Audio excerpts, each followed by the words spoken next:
حضرت عمیر بن سعد رضی اللہ تعالیٰ عنہ ننھا بچہ ہے، چھوٹا سا بچہ، مشکل سے 3 سال ان کی عمر ہوگی۔ ان کے چچا جلاس بن سوید یہ اس ننھے عمیر بن سعد کو حضور اکرم صلی اللہ علیہ وآلہ وسلم کی بارگاہ میں لے جاتا اور حضور اکرم صلی اللہ علیہ وسلم کا خطاب، وہ ننھا عمیر بن سعد حضور کا خطاب سنتا۔ اس 3-4 سال کی عمر کے بچے میں حضور اکرم صلی اللہ علیہ وسلم کا پیار پیدا ہو گیا، حضور کی محبت پیدا ہو گئی، حضور کا عشق پیدا ہو گیا۔ ایک دن وہ چچا جلاس بن سوید وہ خود حضور اکرم صلی اللہ علیہ وسلم کا خطاب سننے کے لیے نہیں گیا، بچہ چلا گیا۔ بچے نے قیامت کا منظر سنا۔ حضور اکرم صلی اللہ علیہ وآلہ وسلم نے اپنے فصیح کلام میں، فصیح زبان میں قیامت کا منظر بیان کیا۔ بچہ حضور اکرم صلی اللہ علیہ وسلم کا آواز سننے کے بعد جب گھر آتا ہے تو خوشی کے مارے فوراً اپنے چچا سے ملاقات کرتا ہے اور چچا سے کہتا ہے میرے چچا جلاس بن سوید، آج آپ محروم رہ گئے، آج حضور اکرم صلی اللہ علیہ وسلم نے قیامت کا ایسا خوبصورت منظر بیان کیا ہے کہ قیامت کا سارا منظر میری نگاہوں کے سامنے ہے۔ اب اس کا یہ چچا جلاس بن سوید یہ ازلی بدبخت تھا، یہ منافق تھا، اس کے دل میں نفاق تھا، لیکن یہ اپنے بھتیجے کو حضور اکرم صلی اللہ علیہ وسلم کی بارگاہ میں اکثر لے جایا کرتا تھا۔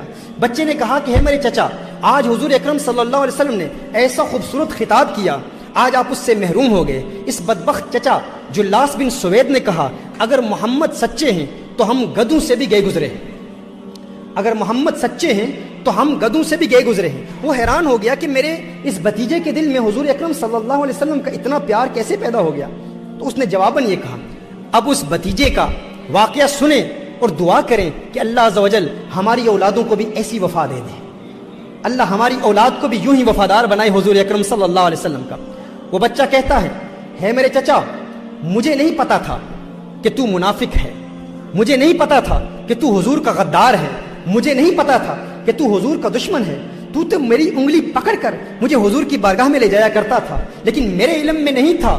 اب دیکھیں یہ وہ بچہ ہے جس نے ابھی کلام کرنا سیکھا ہے، ابھی گفتگو کرنا سیکھا ہے، لیکن حضور اکرم صلی اللہ علیہ وسلم کی محافل کی برکت دیکھیں کہ اس کی زبان میں کیسی فصاحت جاری ہو گئی ہے۔ میرے چچا، تو ازلی بدبخت ہے، تو منافق ہے، اور مجھے نہیں پتا تھا کہ تو حضور اکرم صلی اللہ علیہ وسلم کا دشمن ہے۔ میں تو حضور کی محبت میں تیرے ساتھ حضور کی محفل میں جاتا تھا۔ اب میرے پاس 2 ہی راستے ہیں، ایک راستہ یہ ہے کہ میں حضور کو اطلاع نہ دوں، خاموش ہو جاؤں اور حضور کو کچھ نہ بتاؤں، اور دوسرا یہ ہے کہ میں حضور سے وفاؤں کا اظہار کرتے ہوئے حضور کی بارگاہ میں حاضر ہو کر حضور کو بتا دوں کہ تو منافق ہے۔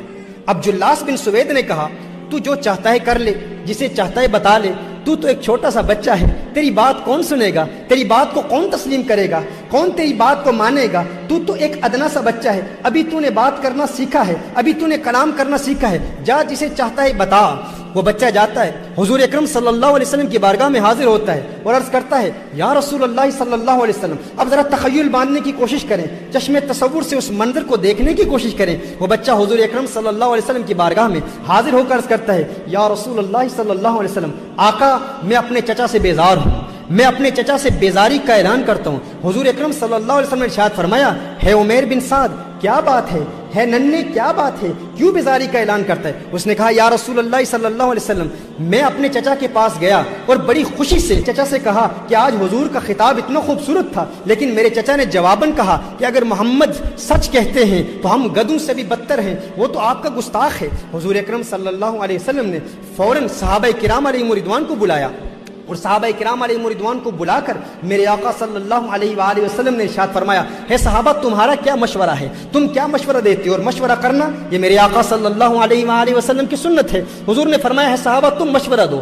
تم بتاؤ۔ یہ چھوٹا سا بچہ جلاس بن سوید کے متعلق کہتا ہے کہ جلاس بن سوید جو اس کا چچا ہے وہ منافق ہے۔ صحابہ عرض کرتے ہیں یا رسول اللہ صلی اللہ علیہ وسلم، آقا یہ چھوٹا سا بچہ ہے، اسے کسی بات کا علم نہیں۔ جلاس بن سوید ایک رجل کبیر ہے، ایک شیخ کبیر ہے، ایک بزرگ شخصیت ہے، ایک عرصے سے مسجد نبوی میں نمازیں ادا کرتا ہے، وہ تو ایک بزرگ شخصیت ہے۔ یا رسول اللہ صلی اللہ علیہ وسلم وہ تو منافق نہیں ہو سکتا، یہ چھوٹا سا بچہ جو ابھی جس نے کلام کرنا شروع کیا ہے اس کی بات پر ہم اعتماد کیوں کر لیں؟ اب حضور اکرم صلی اللہ علیہ وسلم کو یقیناً اللہ نے علم غیب تو عطا فرمایا، لیکن حضور اکرم صلی اللہ علیہ وسلم امت کی تربیت کے لیے اور مشورے کی سنت کو جاری کرنے کے لیے حضور اکرم صلی اللہ علیہ وسلم نے صحابہ کرام علیہم رضوان کے مشورے کو قبول کر لیا اور حضور اکرم صلی اللہ علیہ وسلم خاموش ہو گئے کہ ہم اس کی گواہی کو ابھی قبول نہیں کرتے. لیکن اس کی حکمت کیا تھی؟ جب اس ننھے سے عمیر بن سعد نے دیکھا کہ حضور اکرم صلی اللہ علیہ وسلم اور صحابہ کرام علیہم رضوان نے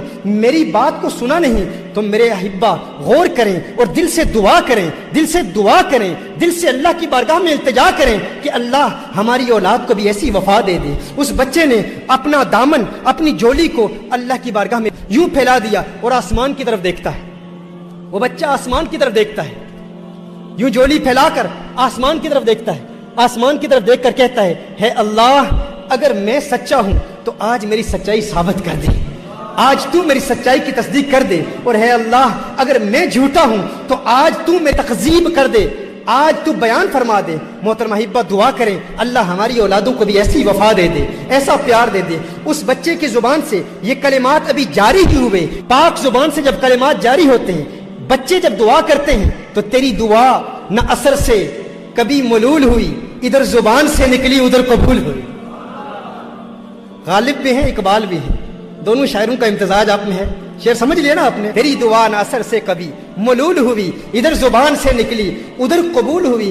بچے نے دعا کی، اسی وقت آسمان سے جبریل امین نازل ہوتے ہیں، جبریل امین نازل ہوتے ہیں. اور قرآن کریم میں سورہ توبہ کی یہ آیت نازل ہوتی ہے.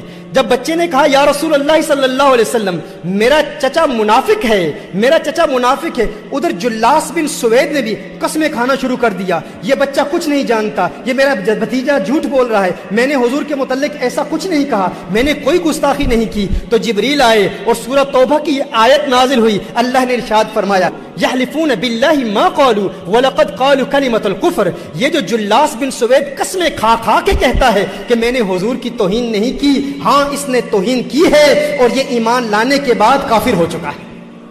حضور اکرم صلی اللہ علیہ وآلہ وسلم پر جب یہ وحی نازل ہوئی تو میرے آقا صلی اللہ علیہ وسلم نے فوراً اس ننھے عمیر کو اپنے قریب بلایا. میرے آقا صلی اللہ علیہ وسلم نے اس سے لاڈ کیا، پیار کیا، اور میرے آقا ارشاد فرماتے ہیں تو کیسا خوش بخت ہے، تو کیسا خوش قسمت ہے، تو یہاں پر گواہیاں دے رہا ہے اور تیری گواہیوں کی تصدیق کے لیے جبریل امین ساتوں آسمانوں سے نازل ہو کر دنیا میں آتے ہیں اور اللہ کی وحی نازل ہوتی ہے.